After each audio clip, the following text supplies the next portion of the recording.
We're going to talk about the general philosophy of hors d'oeuvres. And yes, hors d'oeuvres do have a philosophy at Jeffrey Miller Catering.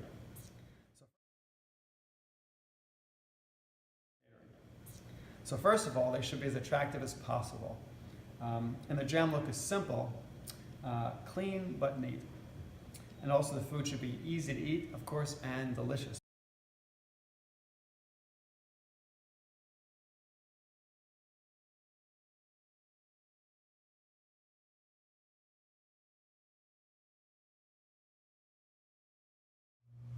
Additional garnishes. At Jeffrey Miller, we don't garnish the trays.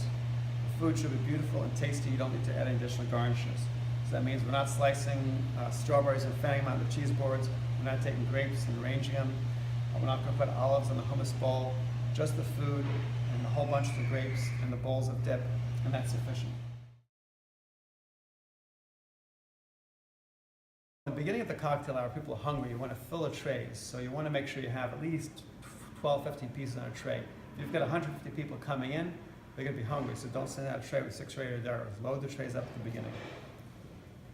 Load them, but don't make them sloppy.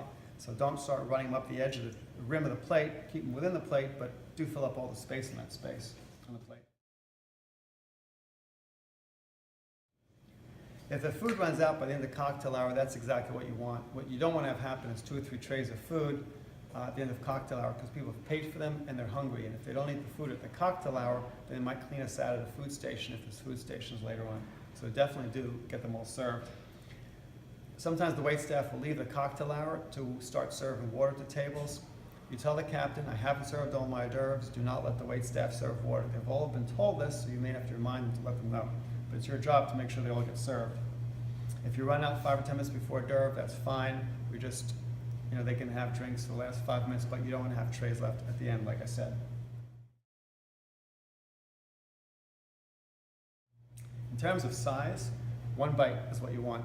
You don't want a big piece of baguette that they have to take 2 or 3 bites out of. So when you make your flat iron steak, you cut the baguette in slices, then you cut them in half. So it's half of a moon. That's about the right size.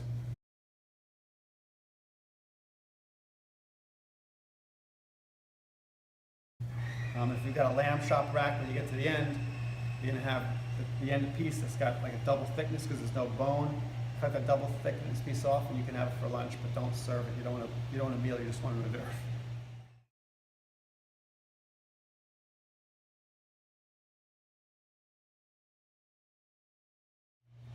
You want food to be easy to eat, so if you make blini, again, that's something where if you make it too thin, you can't pick it up, so use a thick batter so that you can actually grab hold of the blini. If you have to have a dip with something, make sure that the item you're using can be dipped into the dip, so if you've got like red pepper, compote with eggplant or polenta crustade, you can't dip the polenta into the eggplant crustade, you have to spoon that on top. So if you have to spoon it, only have a dip if you can actually dip into it. Toothpicks if needed. So if you have top of shrimp, people don't want to stick their fingers into grease and oil and garlic. So then you might have toothpicks in a little bowl on the side. Topics, cocktail shrimp, you can pick it up, it's dry. You don't need a toothpick for that. Temperatures. So in terms of temperatures, you want to keep the hot food hot. So when stuff comes out of the oven, put it in the warming cabinet, and then serve it from the warming cabinet. The tray goes back in the warming cabinet. We don't want the tray to sit out because it'll get cold sitting out. Certain items are cold and have to be kept cold, but really very few. What we don't want to do is keep things cold that don't need to be cold and that are better room temperature. So butter, if anyone's tried to spread butter at home on a piece of bread, if it's out of the fridge, it doesn't spread. So you actually want the butter to be room temp, so cut it and let it sit out. Things like sushi. Sushi should be actually, traditionally in Japan, I believe, served warm out of the rice cooker with cold fish. So the last thing you want to do is cut your sushi and put it in the fridge. Ice cold sushi is unpleasant.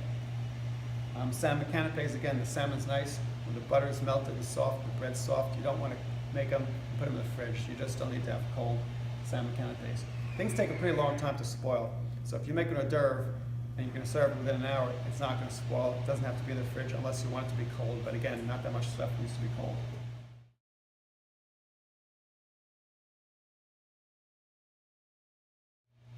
In terms of deep frying at about 350.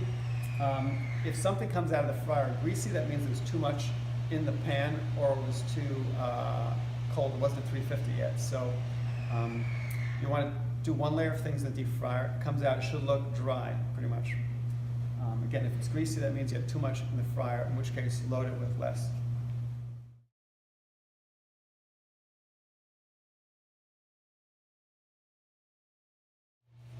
Last thing is to taste everything. So I know that you're all chefs and know what good food tastes like. Make sure that you are tasting the food so that you know that what you're sending out is properly seasoned. Sometimes the pistachio chicken might need a little salt and pepper, so you need to season it. The hummus may need a little garlic or lemon juice. Make sure you taste it. And the chipotle mayonnaise might need a little pepper, so do taste it. Make sure the potatoes always need a little bit of salt. They salt them after the fryer. And if you taste the food, you'll have wonderful food. We'll get great comments from our clients. And that's it. Thank you. The important thing is taste the food. Taste the food. Taste the food. Taste the food.